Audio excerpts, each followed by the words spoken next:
Tailgate Show. I must dig my dig in the mashed potatoes. Go hog.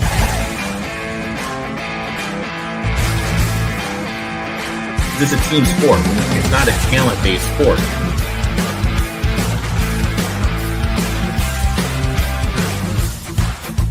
We got Bobby fucking Petrino back. If I'm honest with myself right now, it's a cool 12-0.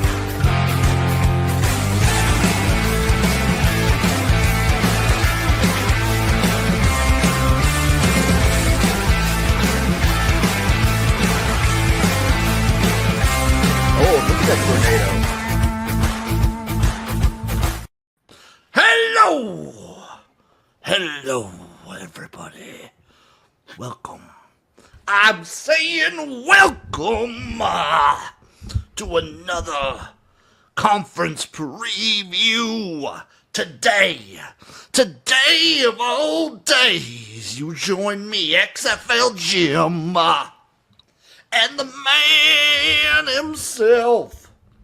I'm saying Uncle Rico. Talking that CUSA, baby, Conference USA. What's up, brother? How you doing?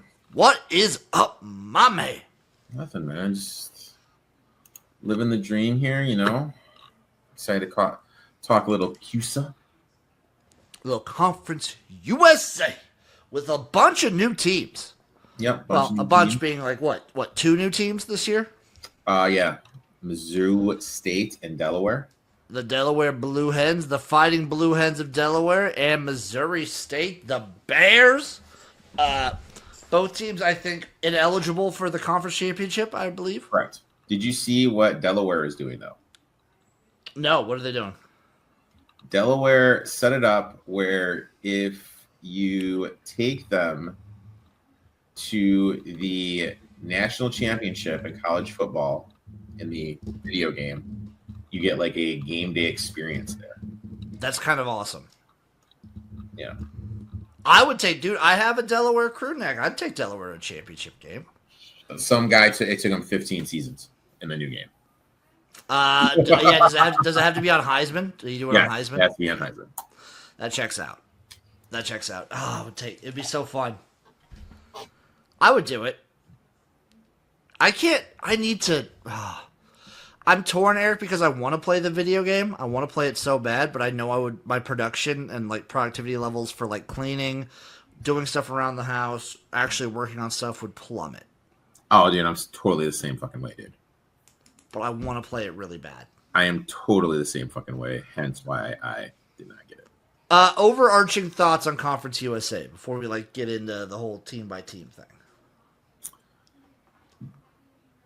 I have a few. Liberties to lose. It's always every single year. It's Liberties to lose. The way. And there's going to be one game where Liberty should win, and they're just going to let us down. Liberty to me is like a more extreme version. Liberty and Conference USA is a more extreme version of like Toledo and the MAC.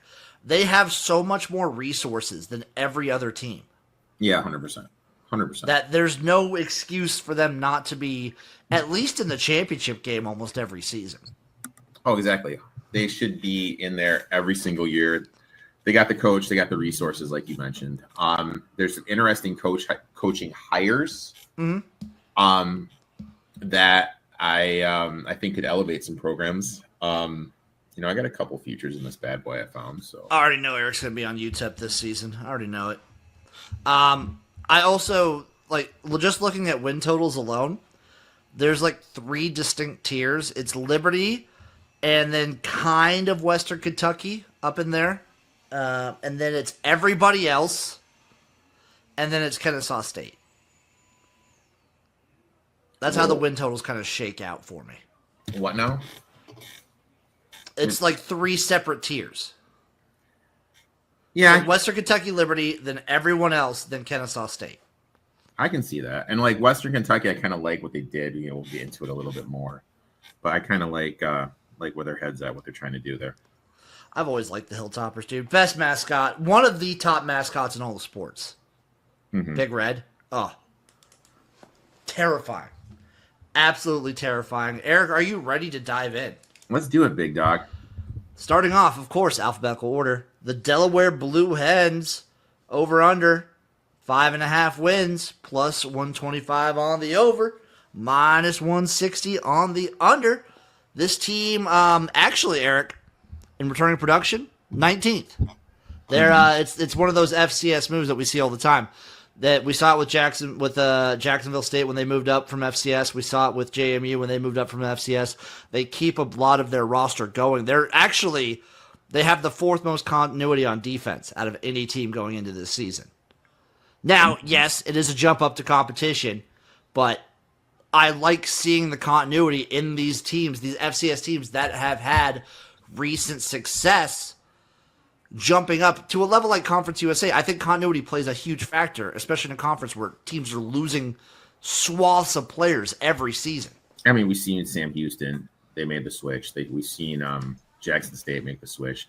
When we look at this team, though, Maker is back. I'm looking forward to seeing how he handles a weekly grind at this level. They did use Yarms and Watts in the backfield, but Silvers remains. He's the really home run hitter, though he's not an every down back. The offensive line is solid, but the question is, are they going to be handling the jump in this competition? 6 of their top 8 pass catchers are back, but they really have no clear chain mover. The jump to this level really raises the concern. If we remember about Sam Houston's defense was elite that first year. Jacksonville State running game was awesome because of the size of their offensive line.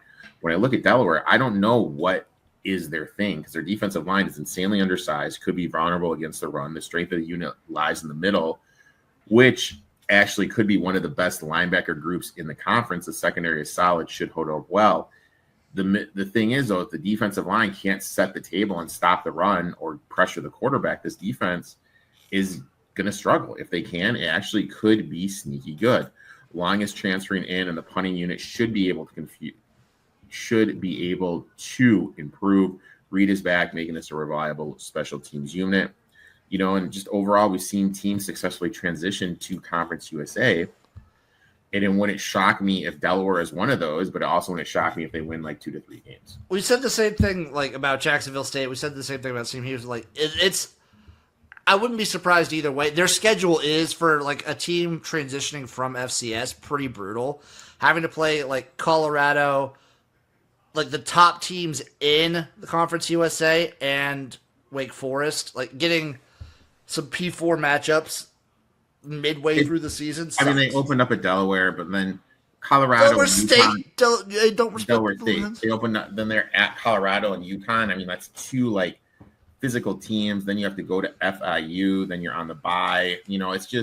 It's nice to get both Western Kentucky and Jacksonville State off of byes, but still. But yeah, that's a little bit. I think they're a ceiling 5-4-3. I think they're right 3-9. Well, I mean, you nailed it right here. They start in Delaware, then boom, they have to fly all the way to Colorado, 2 time zones, and they're back at Delaware for UConn. Then they got to fly all the way down to Florida. And we don't know how's that heat going to be in Florida that time of the year. September 20th. I'm just going to estimate, Eric, probably not good. Yeah, and you're not used to that. That's a lot of travel, dude. So probably not good. Mm-hmm. And having to play Western Kentucky, Jacksonville State, Liberty, Middle Tennessee. I think even La Tech's going to be a little bit up this year. They play some of the better teams in the Conference USA. It's a rough start. It's a rough little stretch, and who knows? It is an undersized unit. They get beat up in the trenches against UConn and against Colorado. Then you go and you play FIU, and then you have a bye. Then you have Western Kentucky. I don't know, it's a tough ask scheduling. I mean, how can I word this? I would feel better if they were scheduling MAC teams in those 2 spots. Yeah, if they weren't getting bye games. Sun Belt teams. You know what I mean? Colorado and UConn. I mean, I'd feel better if they had a Kennesaw State on the schedule even. Yeah, someone like that. I don't know. Some of the easier teams in the CUSA. I think they play literally all the best, the favorited odds teams. Mm-hmm. I think they play every single one that is in the triple digits. Because there's 4 teams in Conference USA with odds to win the conference at below plus 1,000. It's Jacksonville State, Liberty, La Tech, and Western Kentucky, and they play all of them. So That's brutal. it's tough. It's tough. That's probably why the under 5.5 is minus 160. Yeah, I want nothing to do with them. I'm rooting for them all the way. I'm gonna be rocking my Blue Hens crew neck. Maybe But I have all these Dick's Sporting Goods gift cards. Maybe I'll buckle down and get one. I do. I mean, not a sponsor, could be a sponsor. Home Field Apparel. I'm just gonna say it. They make great stuff. They never responded to me, so fuck them. Oh, dude, I don't care. Their merch is fantastic. They never responded to me, so fuck them. Up next, the team. I think were you also high on FIU last year? I feel like you and me were both high on FIU last year. And they ripped my heart out. Plus 1,500 to win the conference. Win total set at 5.5, minus 115 each way. It was so heartbreaking watching FIU last year. So many close losses, so many defeats snatched from the jaws of victory. Do you agree with them firing their coach?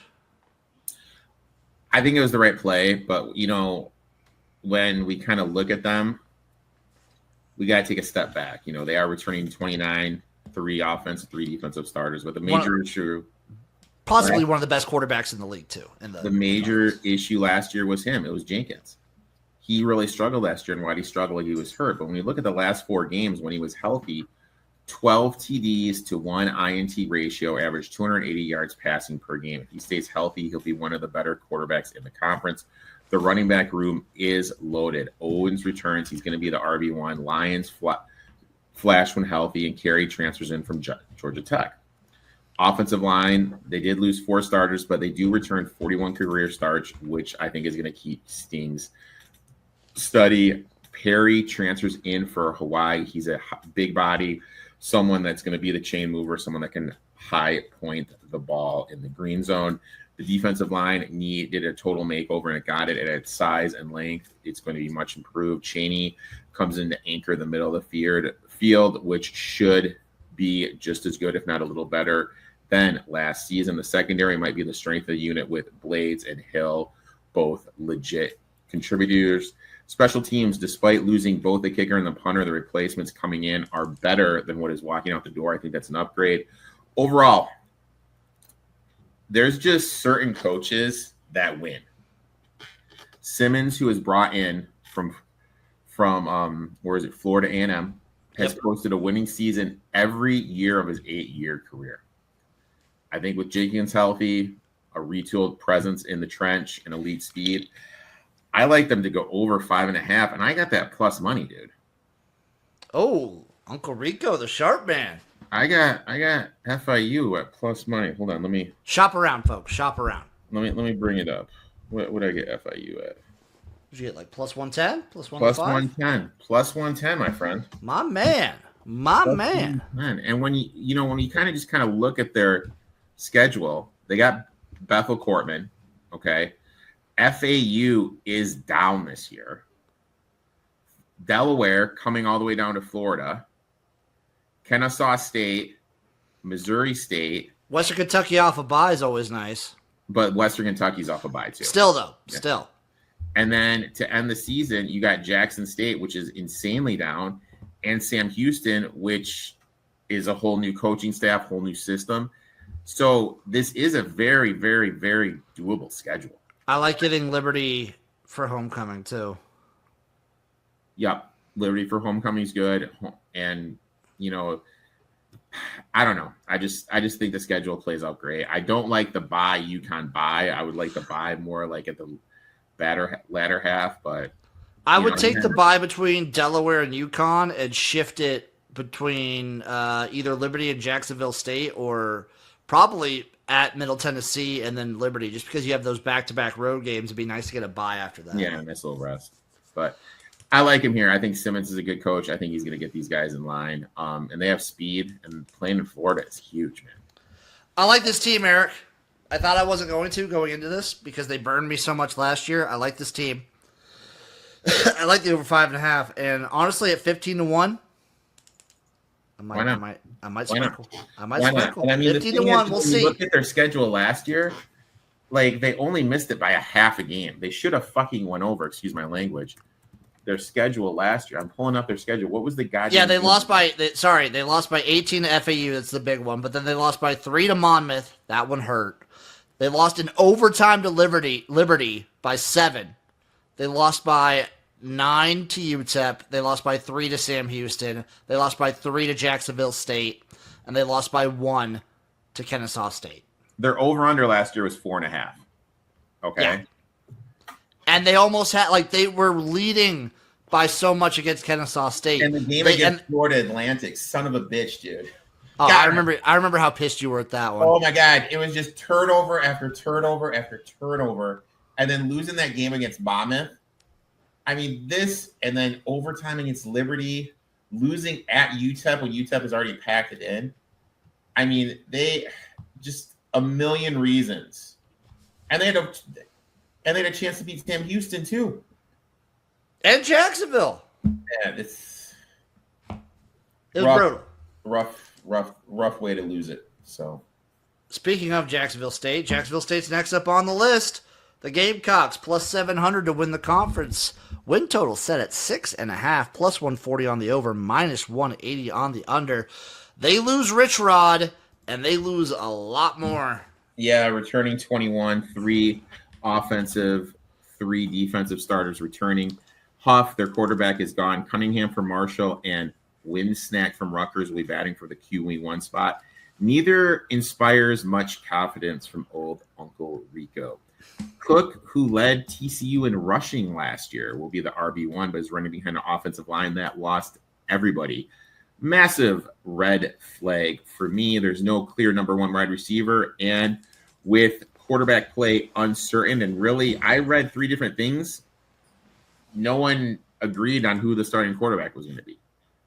So that what could go wrong in that situation? Not a good look. Defensively, they were undersized last season. They lose their best player, Swan. The unit is small, should take a step backwards. The linebacker room lost its top 5 players.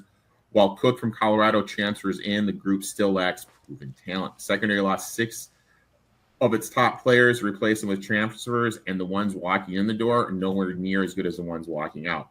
Special teams, they lost their punter and have a major question mark at every position, including long snapper, on the special teams unit. Losing Rich Rod, massive blow. Combine that with the brutal schedule, depth issues. This is a team primed to take a major step backwards, but playing that under 6.5 at this big of a number makes 0 sense to me. And I have no idea how they're this short of a price to win it all. And I mean, when we look at their schedule, dude, the schedule's not easy by any stretch of the words. Eric, can you guess how many teams are below Jacksonville State are in returning production? 2. Oh, you were so close. It was just 1, just Marshall. Oh. Just Marshall. That shows you the kind of situation they're in. And then you're going to the fun house where Scott Frost is now back there.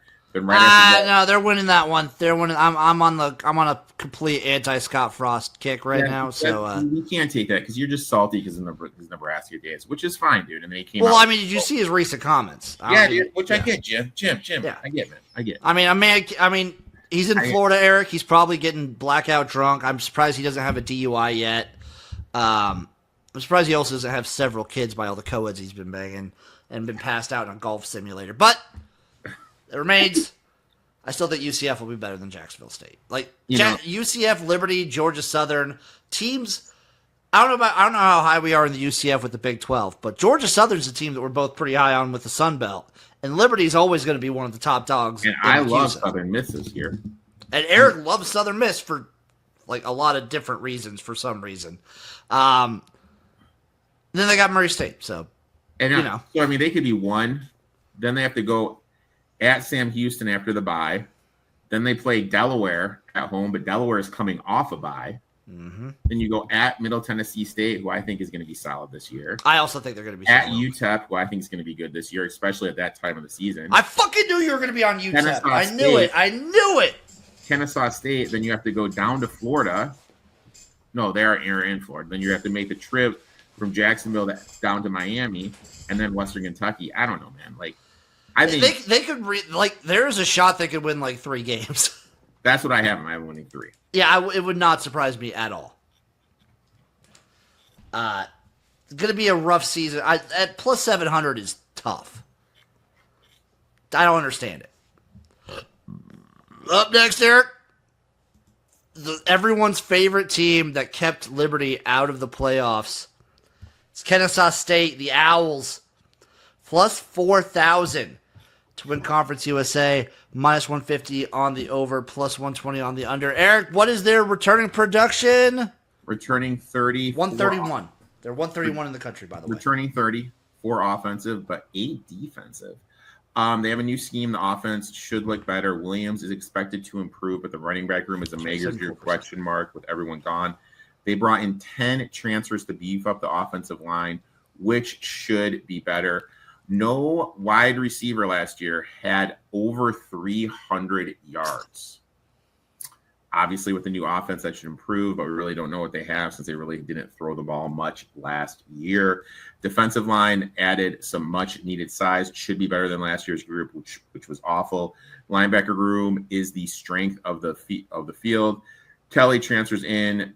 Going to have a nice little 1-2 combo there in the middle. The secondary returns everyone, but none of them have been impressive. So experience may not mean much. Special teams, they lost their punter, long snapper, and some other key members. This could be one of the worst special teams units in the country. This is a rebuild. They are getting bigger and switching systems. It's going to be a tough transition year. That's what I know. So I was wrong. I was looking at their SP Plus rankings. SP Plus has them ranked this season at 131 coming into the season. Returning production, they're actually 5th. They actually have a decent amount coming back. But, again, when you take a team like Kennesaw State, see how they did last year, is returning a lot of that really a bonus?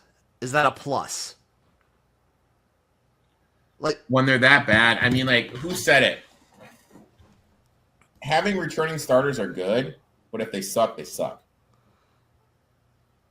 They could have, I mean, yes. Yes, I think for a team like Kennesaw State, though, I think it's a positive.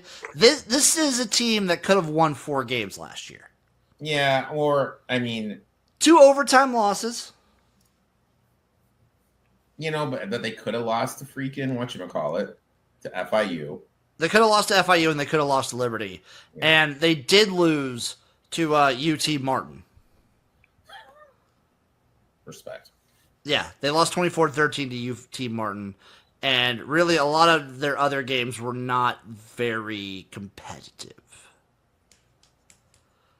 I don't know, man. I don't love this team. I don't hate this team. I think they're going to be very similar to how they were last year. Their schedule is not great.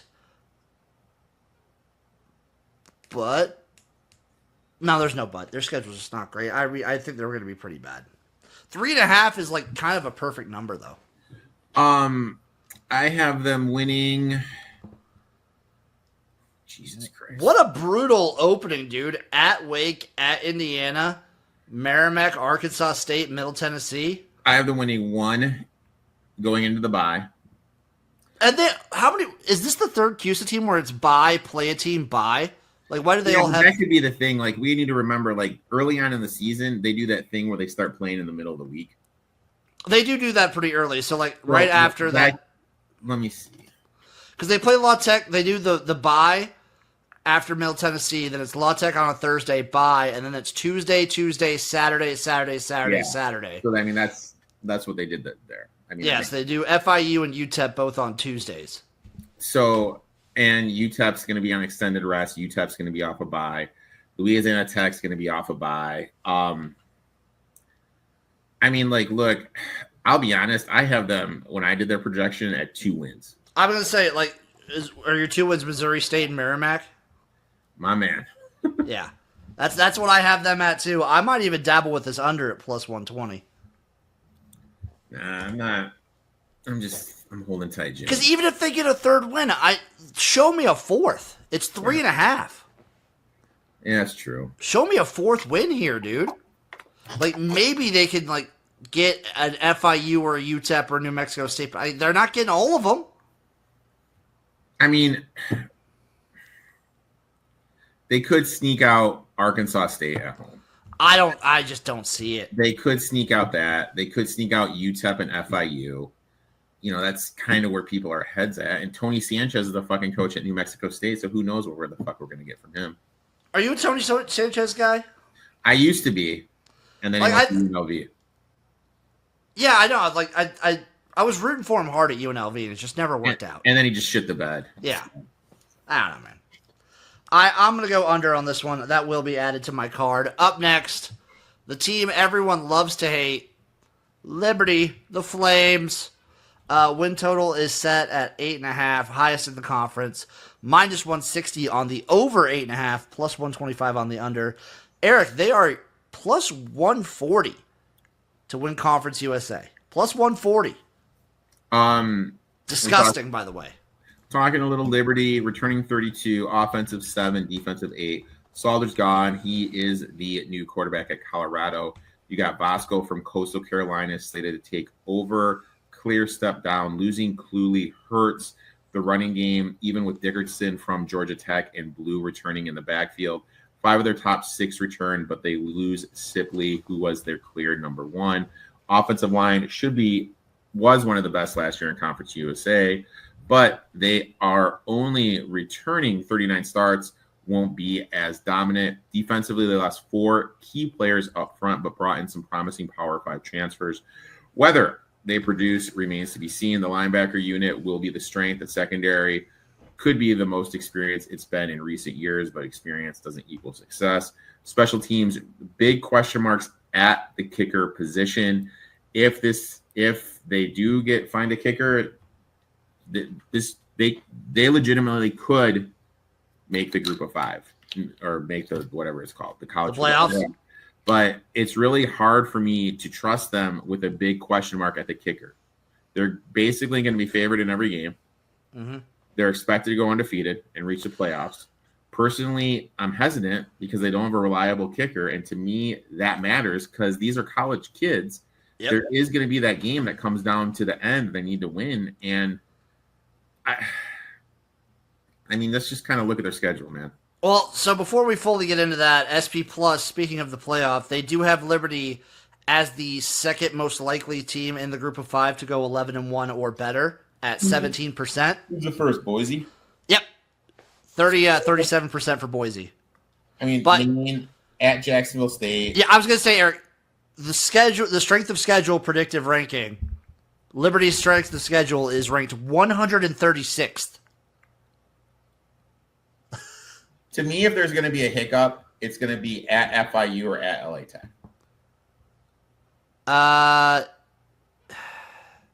That's going to be when the hiccup occurs. I could see that happening. I mean, I know you kind of count them out. I'm not going to count out JMU as a potential. JMU this year. I also could see something at Bowling Green early on in the season. Some weirdness. Bowling Green has that whole new system coming. I don't care. I'm just saying what I'm saying. I don't care. If we're going lightliness, I'm agreeing with you that it's either at FIU, La Tech, but I could also see JMU, ODU, or Bowling Green be a slip up. Not all 3, but like one of those 3 I could see being a slip up. Okay.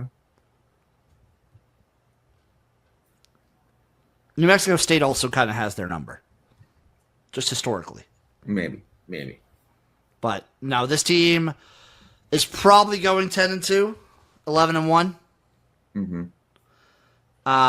The fact that they put the win total at 8.5 is kind of gross. DraftKings, like, step your game up, see if you can find a 9.5 somewhere. I would take the over on that even. They should out-talent almost everyone in this entire league. Yep. Like, what's the excuse if they don't make the conference championship again? I have no idea. They have no excuse. That's damn right they have no excuse here. Thank you. Thank you for saying that. They should have made it last year. They really should have. They were a better team last year. Like, literally, if I had to look at this year's team compared to last year's team, I would make last year's team probably I'd make them an over 3-point favorite. You think a little bit of a step back in quarterback? Step back in quarterback. They're losing their running back, who was the best running back in the history of the program. Offensive line isn't as good. Defensive line isn't as good. Defensive backfield isn't as good. Facts. Now we move on to La Tech, baby.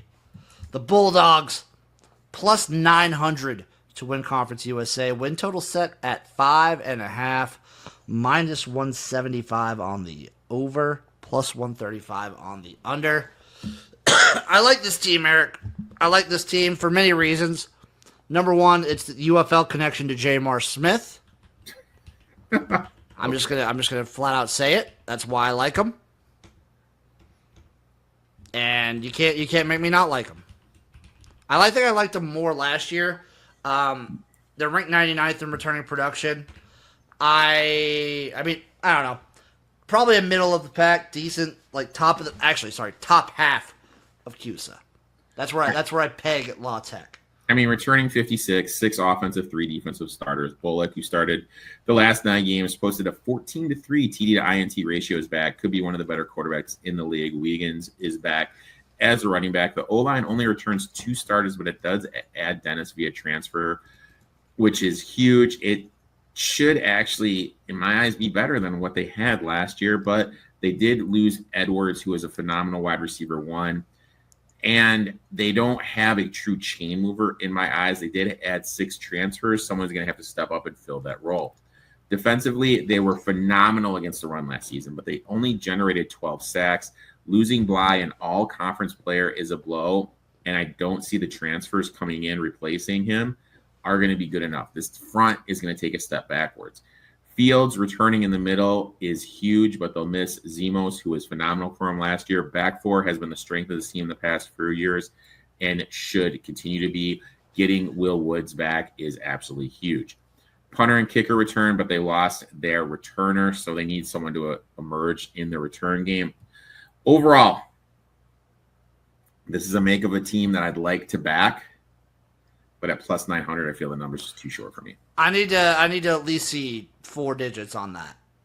Yeah, I mean, my buy-in would be 10-1, honestly. Yeah. And, I mean, basically, I'll probably just play them to beat Liberty at home. That's going to be my eyes. Yeah, I'll probably be betting them on the money line for that one. They're a team I'm going to look to back situationally. I mean, when you look at their schedule,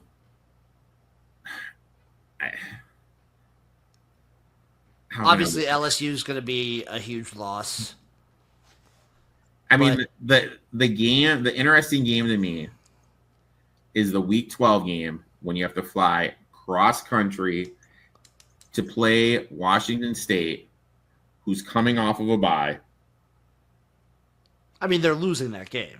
And you have Liberty on deck. That's an automatic L. And then I think that Southern Miss game is going to be tough. I think obviously the LSU game is going to be tough. And who knows, do they physically get their ass kicked after playing LSU? Yeah, the beat to get beat to hell, then have to play New Mexico State right after that. I mean, let Uncle Rico kind of cook here on the little thing. Let me try to cook something up here, big dog. Tuesday to Friday as well for Western Kentucky to Sam Houston. Yeah, it's just a little bit of a long week, and then Friday to Saturday next week. I got some weekday questions. Games are always a little wonky.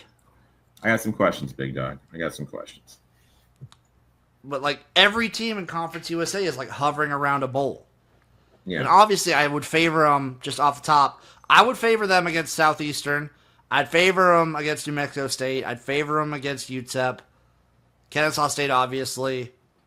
Sam Houston, Delaware, and Missouri. So that's what? That gets them to 1, 2, 3, 4, 5. They can make a bowl. And I wouldn't surprise me.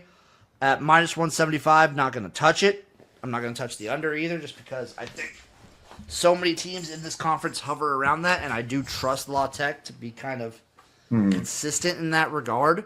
So I'm staying away. And then, like you said, plus 900, can't get there. If you shop around and see plus 1,000 or higher, maybe then.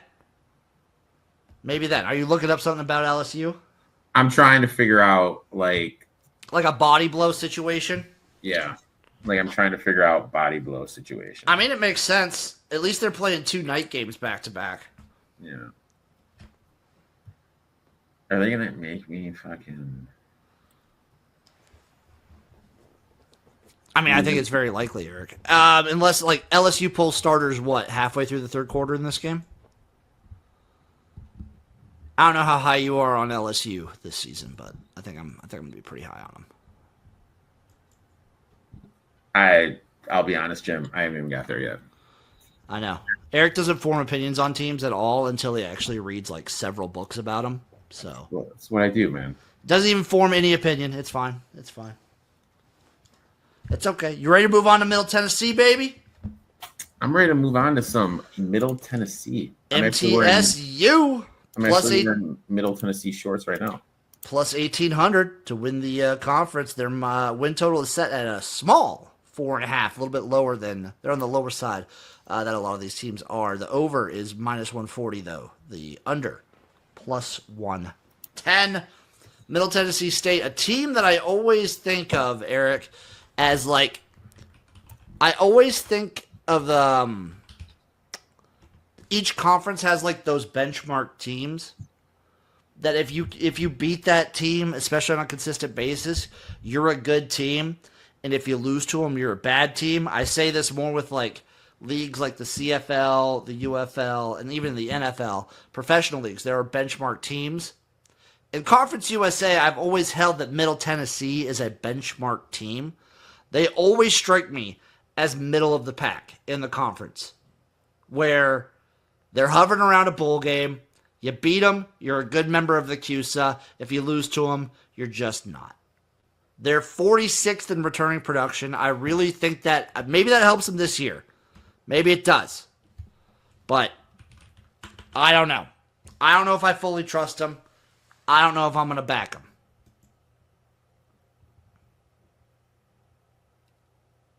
I couldn't get there. You still there, Uncle Rico? Oh, I think he froze.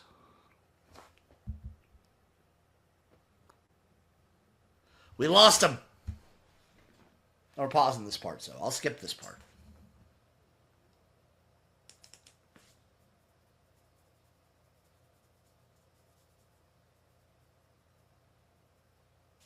He'll be back. He'll be back, folks. But this is far and away the best defense that Patrick Mahomes has had, right? I mean, is it possible that they can ride the D? The defense. He's back. Hey, buddy, can I just say fuck Xfinity?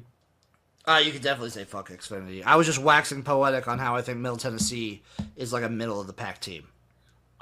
Returning 37 offensive, 8 defensive starters. Boleto is back after a 3,000-yard passing season, but only a 16-10 TD to INT ratio that has to improve. The running back room has some questions. Middlebrook returns, but he only had 273 yards last year. Hunt transfers in from Ohio. Mason is high in this group due to its speed, but speed alone won't fix scenes. The offensive line was a disaster last year, only allowed 3.2 yards per carry. 4 players are back with 7+ starts. They added 4 transfers. Ryder has question marks as well. Defensive line will improve, allowed 5 yards per carry and had last season. So there's nowhere to go. Linebacker, they could add Thompson via transfer. This unit will be the strength of the defense. Secondary was a strength last season, will remain good, but losing Williams does sting. The special teams, they lost everybody. Punt, kick returner, kicker, punter. This unit will regress. Overall, with a full season under Mason, recruits fit the system. My head says this team will improve. But when I look at the question, they almost have to improve, dude. They almost have to. But I looked at the over 4.5, but it's so juiced the over. There's no point in it. Oh, there's 0 point in that. But like, they have to improve. They're definitely. I felt like last year. I mean, maybe they obviously weren't because they were getting blown the hell out. But When I think of Middle Tennessee, I think of better than a 3-win team. Just historically. 4.5, I like the over. Obviously, like Austin P, Marshall, Kennesaw, Missouri, Delaware. And then I could even see like an FIU, Sam Houston, or at New Mexico. I could see him winning any of those. This could be a team that goes bowling. At 18-1, do you touch the conference? Because I stay as far away as possible. Nothing. I want nothing to do. Yeah. Yeah. I would, again, they're going to be an interesting team to watch. I think they have to be improved from last year. I hope they're in more close games because a lot of their losses last year were just very not fun to watch. Yep. So you just want to see improvement, Middle Tennessee. You want to be like sniffing a bowl game. If you're an MTSU fan, you want to be sniffing a bowl. You want 5 wins. You want to be sniffing that bowl game. I mean, when you look at their schedule, They could make a bowl. They could. It's doable. I mean, they're going to have 3 wins going into the bye, I feel. And then right off of it, you're going to have Missouri State. And then when you look after the second bye, Delaware winnable, Jackson State winnable, FIU at home, but FIU is coming off a bye. At Western Kentucky, Sam Houston winnable. At Middle Tennessee State, the Tony Sanchez factor. Like, they could make a bowl. And that's if you're a Middle Tennessee State fan, you just want to be sniffing a bowl game. You want to have a shot at a bowl, maybe with like 1 win to go in November. That's what you want. That's what will get you through this season. Up next, Missouri State, baby. The Bears. I love this logo. Even though there's like a shit. I feel like there's too many bears and cats in football as it is. Still like Missouri State. Still like the logo. Obviously, no odds for the conference. Their win total is set at 4.5. Minus 135 on the. No, they're not. No. Yeah.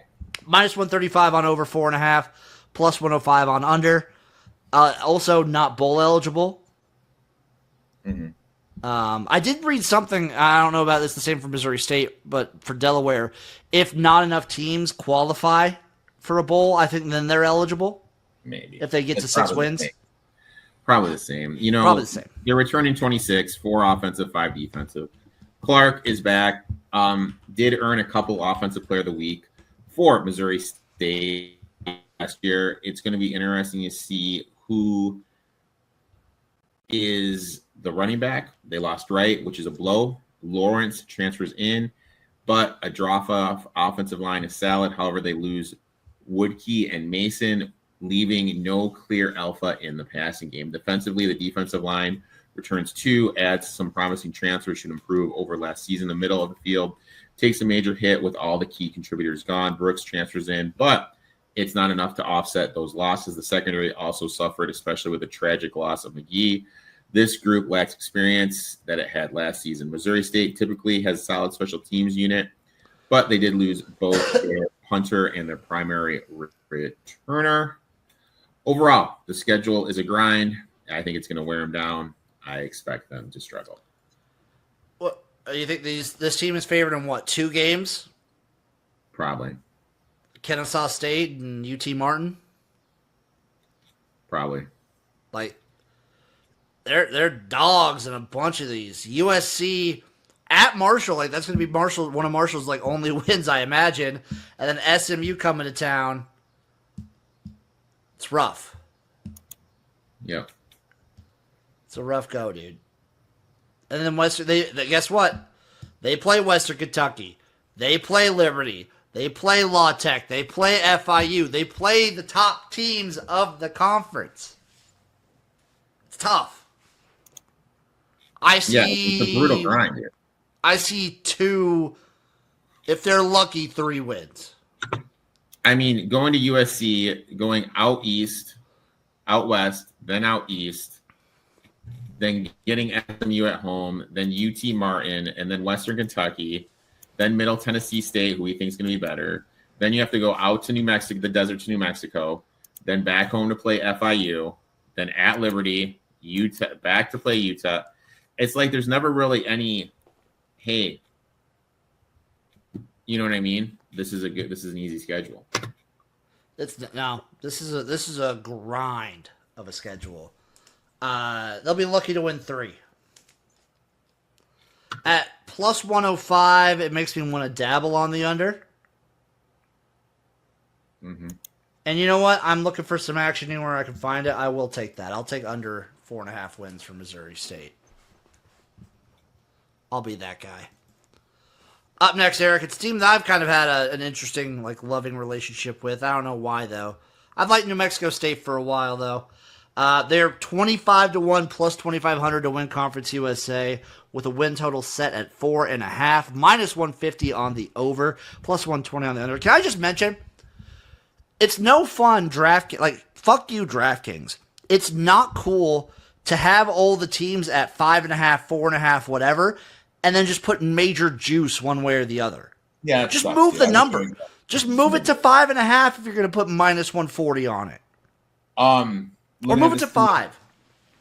I know, one way or another, just to get something. Or just offer different numbers. You know what I mean? That pisses me off as well. Oh, yes. New Mexico State 100%. returning 28, 5 offense, 4 defense. Logan Fife, who flashed at Fresno State and dominated at Montana, 14-2 TD to INT ratio, transfers in, will be the QB1. Stanley from Utah had one breakout game, but is largely unproven.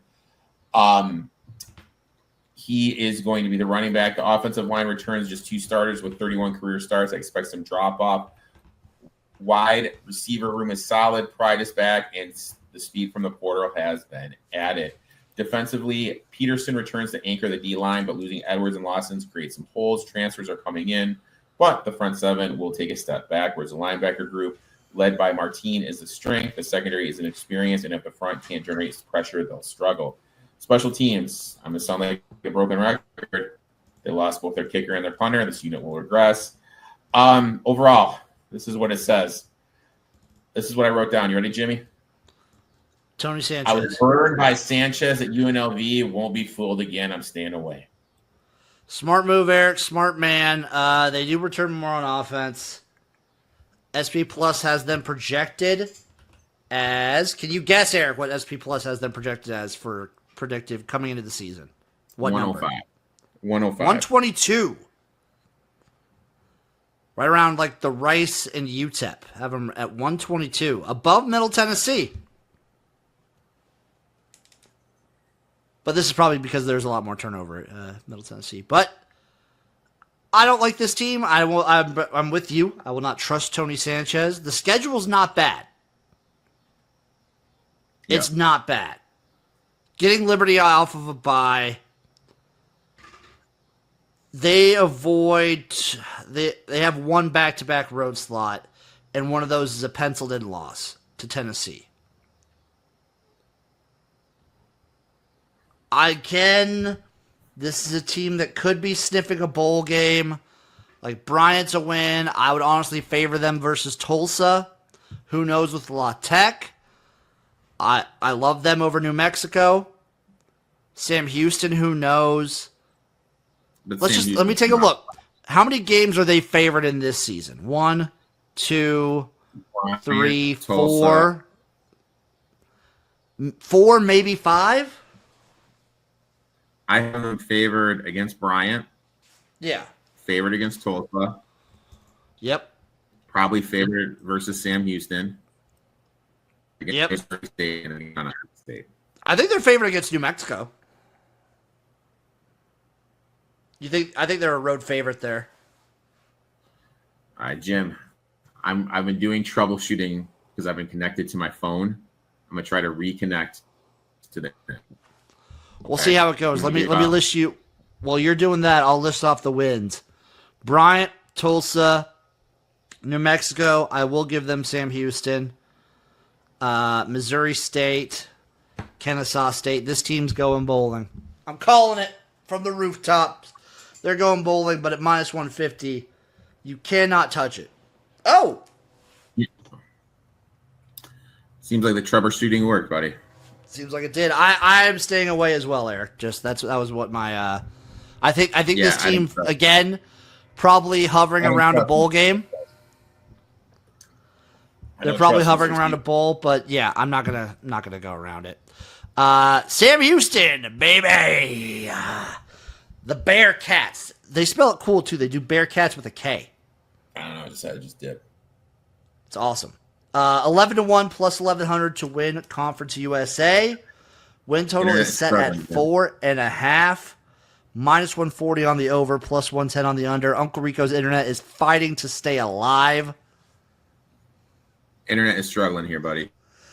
We're getting it. We'll barrel through. We got 3 teams left, Eric. Sam Can you hear Houston, me? baby. Yes. Yes. Am I frozen? No. All right. Sam Houston, returning 22, 5 offensive, 3 defensive starters. QB Watson returns, but can he stay healthy is a question. Green from UNC transfers in, will be the lead back, and his familiarity with Longo's system when he was there with North Carolina before he went to Wisconsin and got fired. Offensive line is 65 career starts, should be as good as last season. Wide receiver room will improve greatly with the scheme change, but they're still true no number one. Defensively, this unit will regress. They lost major production, and brought in 5 transfers won't match the middle of the field, especially thin at the linebacker position, losing their all-conference linebackers. Secondary also took a big hit, losing a ton. Special teams was a weak spot last season, and it lost everyone, can only improve. Overall, new staff, key departures, low depth.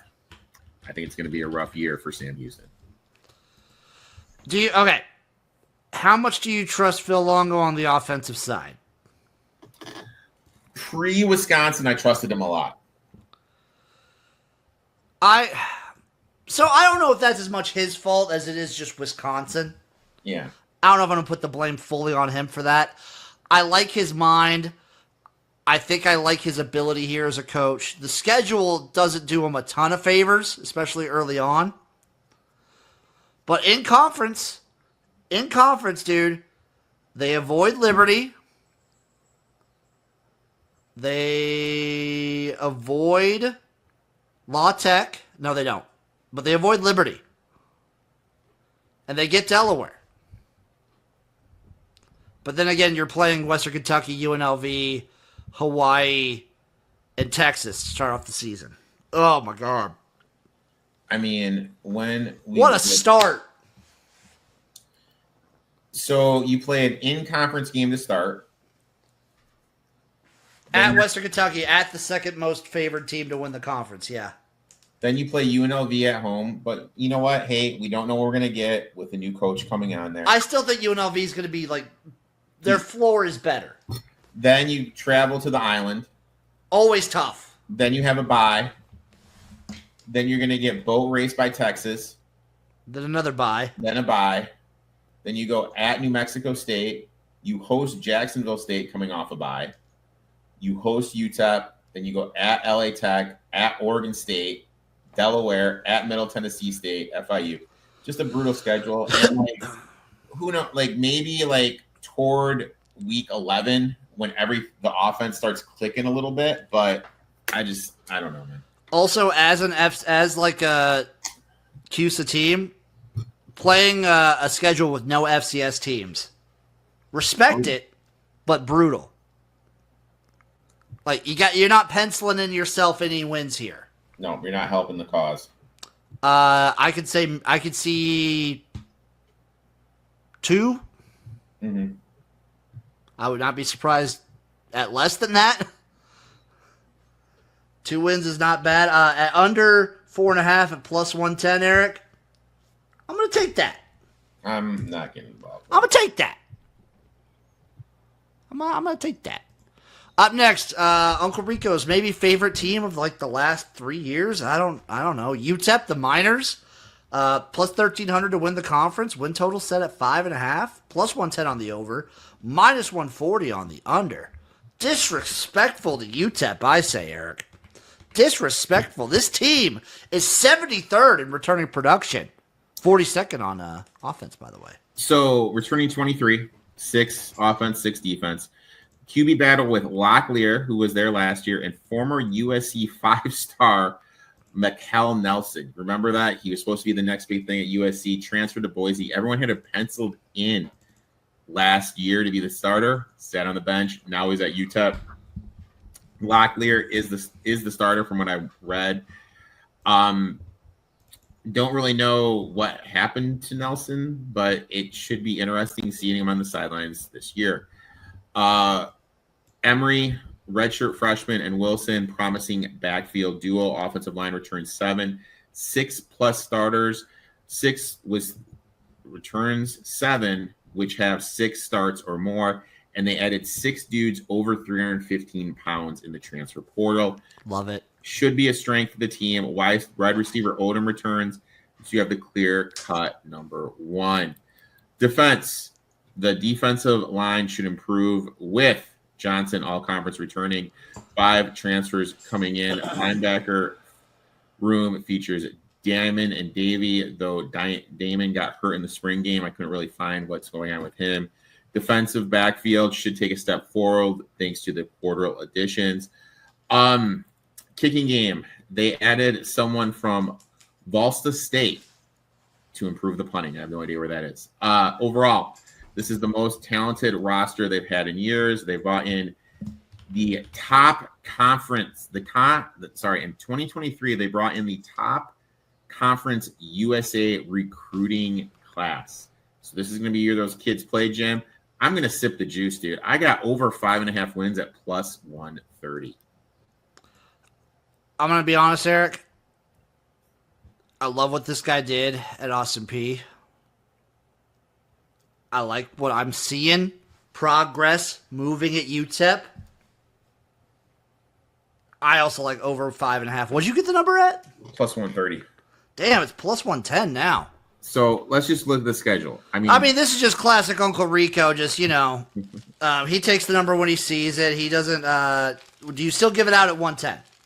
Yeah, I still give it out. Okay. That's all I need to know. All right, so looking at this, UTEP goes to Utah State. Obviously, Bronco Mendenhall's there. They're going to be tough. Then they got UT Martin. That's a win. Then they go at Texas. They're going to lose. I like them against. How many fucking CUSA teams does Texas play? I know, dude. They're just beefing up that schedule, dude. I like the ULM. I think they're going to be able to get to ULM. I think they're going to lose against Louisiana Tech. I think they're going to lose at against Liberty, but I think they'll beat Sam Houston, beat Kennesaw, beat Jacksonville, beat Missouri State, and I think they'll win Delaware. That's their wins right there. They hit it. I think they could. I think I could see off of their second bye week them going on a roll and just not even losing. And if they do that, it's going to be easy to hit this over, dude. I mean, I like this UTEP team. I'll take the over 5.5. Eric, if they mess around and actually, instead of losing to La Tech, they lose to ULM, beat La Tech. If their only loss is to Liberty after that, this team can mess around and play in the championship game. Or if La Tech scooms up, I mean, it could be worth it. What are they? What are they? 13-1 plus 1,300. Yeah, you can have a little cup of coffee bet with that. A little cup of coffee, Jim. I think they might be my second team right now that I'm taking. A little cup of coffee. And you know what? I will do the over 5.5 at plus 110. Utah State's an interesting one. That's a great measuring stick game for both of these teams. Yeah. Because I don't know about you, I'm a big Bronco Mendenhall guy. I love me a little Bronco, dude. I love him.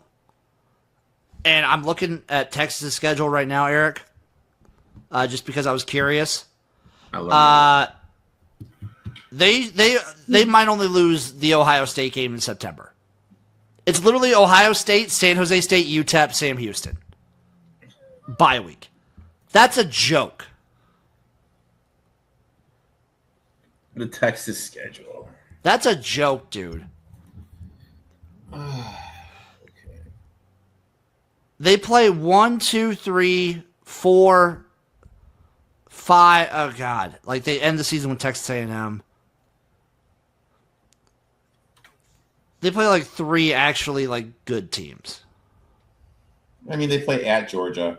4. Sorry, 4. Oklahoma. It's at Ohio State, at Georgia, Oklahoma. Those are legitimately tough. Florida's going to be tough too. Florida is tough. I think Florida's going to be good, but we're getting ahead of ourselves. That's SEC. This is just a. They did the same thing Texas did the same thing last year to get in the playoffs. It pisses me off. Last team, Okay. Western Kentucky, WKU, Hilltoppers, plus 380 to win the CUSA. Over/under win total 7.5. Minus 125 on the over, minus 105 on the under. I love this team, Eric. I love this team. I love this team. They are 123rd in returning production according to SP Plus, but they are 85th predictive, which puts them near the top of Returning 22, 2 offensive, 4 defensive starters. Maverick McClover transfers in from Albine Christian. God, that's such a good name. And he comes with his OC. He was an FCC All-American. And we need to remember what this team did when they brought in Bailey Zappi and from Houston Christian and that OC. Totally revamped the program. And I think we could actually see it here with what they're doing. Obviously using young Hurts, but Wright from Austin Prairie is stepping in, still a downgrade. Offensive line, they do lose 4 starters, including an all-conference player. They brought in 6 transfers, but only 1 was a starter. That's a big red flag to me. The wide receiver group, full of question marks, lack of a true go-to wide receiver. Defensive line was terrible last year against the run. Allowed over 5 yards per carry, but added multiple guys that are over 315 pounds. 9 total bodies in the transfer portal to play defensive line. Linebacker group, question mark, due to the turnover and the production coming in from the transfers. Secondary could be the strength. 3 stars returned, plus Ali transfers in from Charlotte. Special teams, they lost their kicker, but Cannon from USF transfers in, should be solid. That's an upgrade. Western Kentucky always finds a way to compete, but this year feels different. New OC, scheme changes, and major talent drop off. Hard to gauge. I'm actually kind of leaning toward a little bit of a down year for them. You know what they're going to be, though, Eric? The same thing they've been every single. No. That's not what I'm saying. I'm not saying win total, but they're going to be the same thing they've been every year. It feels like under Tyson Helton, and that's a fun team to watch. Yeah, they're going to be fun. They're going to play great. I feel at this point he's got the benefit of the doubt. This team's going to play great offense and probably put up mediocre defense. Great offense and put up mediocre defense. Like, I think they're going to win. Like, they're going to lose some shootouts. They're going to win some shootouts. They're going to be a fun team, though. Okay, I respect that. Because what, 8-6 last year, 8-5, 23, 9-5, 22, 9-5, 21, and then his first year, 2019, 9-4. Like, I feel like he has the benefit of the doubt in my book. Okay, I respect that. I like this team. I'm going to root for them. Again, I'm not taking plus 380. I'm not taking minus 125. But Western Kentucky should be appointment television if you like entertaining, fun football. And you know what game I'm looking at? Toledo. That at Toledo, 3rd week in September. Sorry, week 2 technically because they play week 0. But week 2 at Toledo, that's a game to watch out for. That's going to be a banger. It always is tough. You know, they're always fun. A couple years ago, they played Indiana tough. Opening up, I hate when these teams open up with a conference game at the beginning of the year. To me, that's just idiotic. Big Ten's been doing that too. When you look at it, Sam Houston, Northern Alabama, they should win both of those. They should beat Missouri State and Delaware. Then they should beat Jacksonville State. So right there, that's 1, 2, 3, 4. That's 5 games they should win. You got 3 more somewhere? And then you have to, FIU coming off a bye, LA Tech coming off a bye. Nevada, we don't know really. Nevada, crossing east. Yeah. So that we got them at 5. Can you find more wins to get to the total? To me, there's just too much turnover, too much going on. I agree. At the numbers that they're at plus 380 for the conference, minus 125 on over 7.5. Can't bring myself to get there, but this will be a very entertaining team. Games to watch, again, at Toledo's a big one. FIU will be fun off the bye. That'll be a fun game. And those are about the only 2. Those are the 2 to really watch out for. At LSU is that's disgusting as well. Later in the season, that's disgusting. Yeah, it's just. I think. Look, They're going to be a fun team to watch because of the offense. Yep. They're going to be, I mean, they're probably going to get like 8 or 9 wins. I'm just going to say it. I trust them at this point. If you tell me they have 9 wins, it wouldn't surprise me. If they tell me they win 5, it wouldn't surprise me. Yeah. They could be wildly inconsistent. Eric, looking at the conference as a whole, what are your plays? What do you like? What do you want to see out of the Conference USA? I want to see an FIU UTEP championship game. That'd be a win-win for you and me because those are the 2 teams that I picked too. I just have their overs. That's the only thing I did. Those 2 teams overs. I'm just kind of, I don't know. I think it's going to be a fun conference, but that's it. There's not, I don't think any team makes the playoff out of this conference. Liberty has the best shot. I'm basically rooting for just not Liberty. But even the thing is hypothetically. Now this is just what I feel. You may feel different from me. Do me a favor. So let's look at Liberty's schedule. I don't know Boise State's schedule off the top of my head. I'm sorry, I have to pull up Boise. No, I can get both these up, Eric. I can get both of them up real quick. Okay, so like Boise State's schedule. So let's just kind of look at it. Okay, so let's say Boise State. Okay, so let's say they lose to. Let's say they go down to USF, lose a tight game and a last-second field goal, and they lose by 10. They lose by like 10 to 14. 2 scores to Notre Dame. Okay. So lost in a last-second field goal and a 2-score to Notre Dame. Let's say Liberty goes undefeated, but barely beats. Well, undefeated they're in. You think undefeated they're in? I think undefeated they're in. I think maybe they lose one, they're out to a 10-2 Boise. So undefeated they're in. Even if Boise State. Let's say Boise State's only loss is at Notre Dame in overtime. Then maybe. And Liberty goes undefeated, but has multiple games where they could have lost.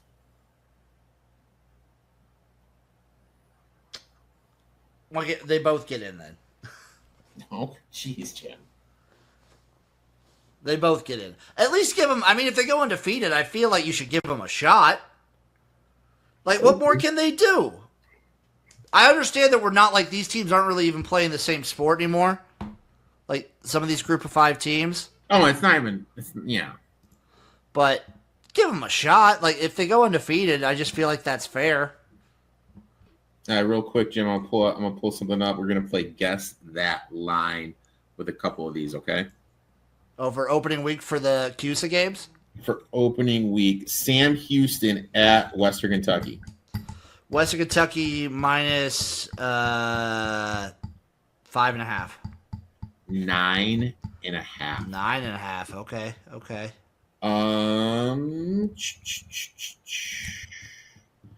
Jacksonville State at UCF.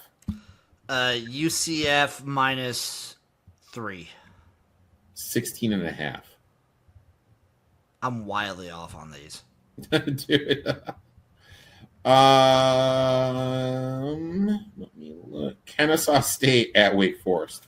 Wake Forest minus 21. 17.5. Okay. Sam Houston hosting UNLV. UNLV minus 4.5. Minus 12.5. Jim, you're losing your touch, dude. All these CUSA games, I don't know, man. You're losing your touch, dude. I was magic with the Sun Belt and MAC, but CUSA, you're like losing the velvet. It escapes me. Let me see if there's anything else. I'll get it back next week when we next time when we talk. Hold on, I'm American. I'll get it back. I'll get it back. Still grinding. Is there anyone else I'm missing? Anyone else? No, you guys. Oh, Jesus Christ. No, New Mexico, Missouri State at USC. USC minus like 42. 32.5. UTEP at Utah State. Utah State minus 4.5. Close. 3.5. 3.5. Okay. There you go, Jim. Okay. There you go. You're getting the mojo back. You're in the mojo back.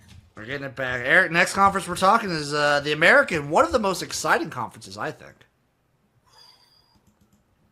You know what, dude? I think I struggled to find any futures I liked in that conference. You like a conference with no defense, though. No, I take that back. I bet one team. Stay tuned for that team when we talk the American. That's called Elite, and that's called letting the people salivate a little bit. Thank you for watching. Thank you for listening. We appreciate you. We'll see you next time for our next College Football Tailgate preview.